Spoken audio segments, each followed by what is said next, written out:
Visa স্বাধীনতা যদি না দিতেন তো যেমন খুশি তেমন চলতে পারতাম না।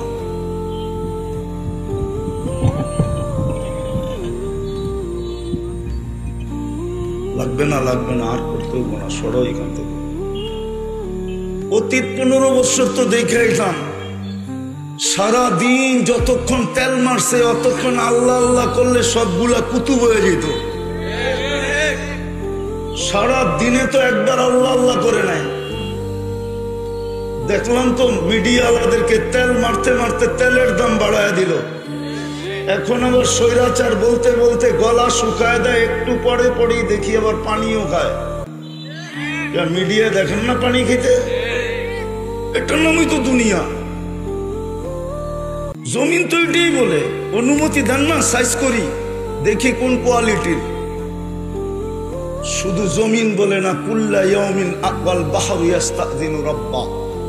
সমুদ্র বলে আল্লাহ অনুমতি দেন না সাইজ করি।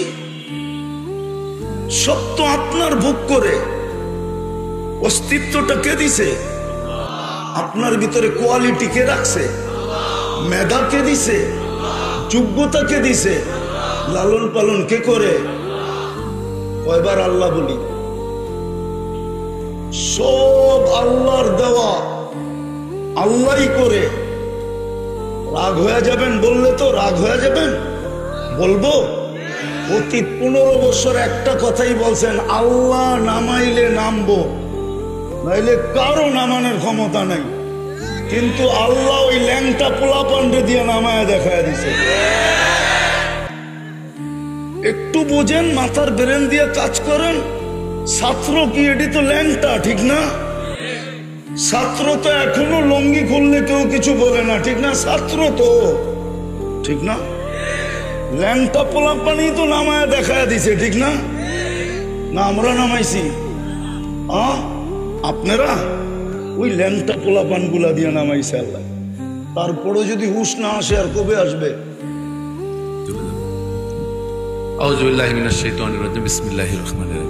ওনাকে খুশি করার জন্য কোনো কথা বলার মানসিকতার লোক আমি না।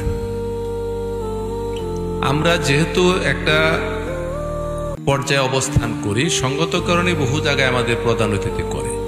কিন্তু এই ওয়াজ মাহফিলের যে বৈশিষ্ট্য, চারিত্রিক, এইখানকার যে কর্মকাণ্ড, যে উদ্দেশ্যটা করা হয়, সেই ব্যাপার আমরা একেবারে অজ্ঞ। তাও সামাজিকতার, আনুষ্ঠানিকতার খাতিরে আমাদের আসতে হয়।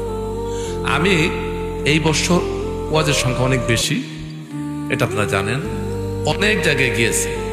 আবারও বলছি, আমি খুশি করার জন্য নয়। আমি অনেক জায়গায় ওয়াজ শুনেছি। আজকে আর ওয়াজটা আমি যতগুলো ওয়াজ শুনেছি এবং যে প্রধান অতিথি হিসেবে অন্তত 20-30টা ওয়াজে গিয়েছি, আমি একের মন থেকে বলছি যে আজকের ওয়াজটার মতো এত উত্তম ওয়াজ আমি আর কোনো জায়গায় শুনি নাই। একেবারে উত্তম, এবং এটা পবিত্র মনে বলতেছি, অজু অবস্থায় বলতেছি। ওনার কাছ থেকে যতটুকু শুনলাম, আমি বহুত ওয়াজ শুনেছি, চিৎকার পাৎকার, হই হুল্লোড়, মানে একেবারে কেরাতের টান, এরপরে গল্প গুজব, অনেক কিছু আমি শুনেছি। কিন্তু আজকের এই বৎসরের মধ্যে সর্বশ্রেষ্ঠ বয়ান আমি যতটুকু শুনলাম, আমার জীবনে এই বৎসরে সবচেয়ে ভালো ওয়াজ আমি ওনার কাছ থেকে শুনলাম। এটা ওনাকে আবারও বলছি, আমি তৃতীয়বারের মতো যে খুশি করার জন্য আমি কোনো কথা বলি না এই জায়গায় বসে। কারণ সামাজিক, রাজনৈতিক, সমসাময়িক প্রেক্ষাপট, কোরআন এবং হাদিসের আলোকে বাস্তব ধর্মী আলোচনা খুব কম শুনি। যেহেতু অনেক ওয়াজে যাই, শুনি, বসি। কিন্তু আজকে উনি প্রথম বলছিলেন যে আপনি কথা বলেন। আমি হয়তো কথা বললে আমি চলে যেতাম ওনার কাছ থেকে বিদায় নিয়ে, কিন্তু আমি বারবার বললাম যে আপনি বলেন। কারণ আমার একটা ধারণা ছিল যে ওনার 2-4টা কথা আমি শুনব। আমি মানুষের কাছ থেকে যা শুনেছি সেটা তো আমি মানুষের মুখে মুখে শুনেছি, কিন্তু ওনার কাছ থেকে ওয়াজ আমি শুনিনি। তো আমি ওনাকে মাইকটা কয়েকবার দিয়েছি, এখানে আপনারা দেখেছেন। আমি দেওয়াটা আমার সার্থক হয়েছে। আমি মনে করি শুধু এইখানে না, যারাই ওয়াজ যেখানে করবেন, এই জাতীয় আলোচনা করলে মানুষ কিছুটা বোধগম্য হবে, হুশ হবে, এবং আমল করার জন্য মানুষের মনের একাগ্রতা বাড়বে। ওয়াজের বৈশিষ্ট্য অনেক। আর ওনাদের মতো আলেমদের সামনে রেখে সময় নষ্ট করা, কথা বলা, এটা আসলে আদবেরও খেলাফ হয় এবং অনভিজ্ঞতার বহিঃপ্রকাশ হয়। এই ওয়াজটা শুরু হয় এই ভারতীয় সাবকন্টিনেন্টে 1906 সনে, এবং হযরত আলী তসনা নামে একজন হাক্কানি আলেম ছিলেন, উনিকে বলা হয় প্রবর্তক। প্রথম এই মজলিসে জলসা আকারে যে ওয়াজ করা হয়, এটা আসাম এবং সিলেটে প্রথম শুরু হয়। এর বিস্তৃতি ঘটতে ঘটতে এখানে আসে।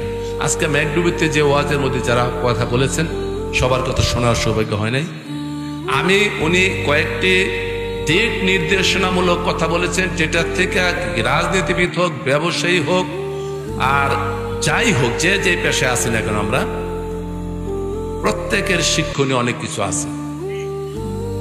একটা কথা বলে শেষ করব, এটা রাজনীতি না, এটা ধর্মের সাথে সম্পৃক্ত। সেটা হলো এই, উনি বারবার বলেছেন যে তোমাকে স্বাধীনতা দিয়েছি, কিন্তু স্বাধীনতা তোমায় উন্মুক্তভাবে দেওয়া হয়নি, যে কোনো সময় পাকড়াও করার ক্ষমতা আল্লাহ রাব্বুল আলামিন রেখেছে। এই জন্য মানুষকে যখন কথা বলতে হয়, আচরণ করতে হয়, যে যে পদেই থাকি না কেন আমরা, তাদেরকে অত্যন্ত মার্জিত সীমার মধ্যে কথা বলা দরকার। এইখানে অনেকে আছেন, হুজুর আছেন, আমাদের মধ্যে